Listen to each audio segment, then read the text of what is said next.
بسم الله الرحمن الرحيم يا أيها المزمل قم الليل إلا قليلا نصفه أو ينقص منه قليلا أو زد عليه ورتل القرآن ترتيلا إنا سنلقي عليك قولا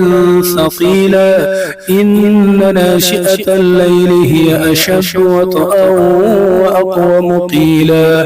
إن لك في النهار سبحا طويلا واذكر اسم ربك وتبتل إليه تبتيلا رب المشرق والمغرب لا إله إلا هو فاتخذه وكيلا واصبر على ما يقولون واهجرهم هجرا جميلا وذرني والمكذبين أولي النعمة ومهلهم قليلا إن لدينا أنكالا وجحيما وطعاما ذا غصة وعذابا أليما يوم ترجف الأرض والجبال وكانت الجبال كثيبا مهيلا إنا أرسلنا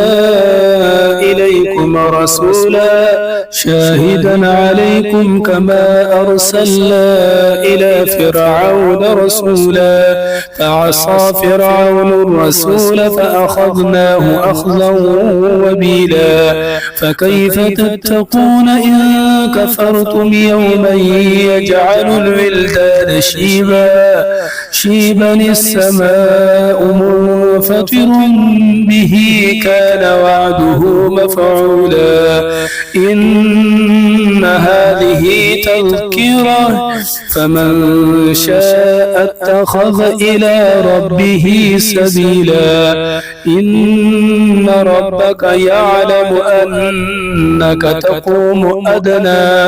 أنك تقوم أدنى من ثلثي الليل ونصفه وثلثه وطائفة من الذين معك والله يقدر الليل والنهار علم أن لن تحصوه فتاب عليكم فاقرؤوا ما تيسر من القرآن علم أن سيكون منكم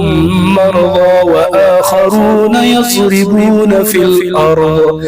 وآخرون يضربون في الأرض يبتغون من فضل الله وآخرون يقاتلون في سبيل الله فاقرؤوا ما تيسر منه وأقيموا الصلاة وآتوا الزكاة وأقرضوا الله قرضا حسنا وما تقدموا لأنفسكم من خير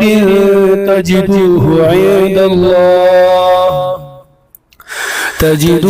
عند الله هو خيرا وأعظم أجرا واستغفروا الله إن الله غفور رحيم.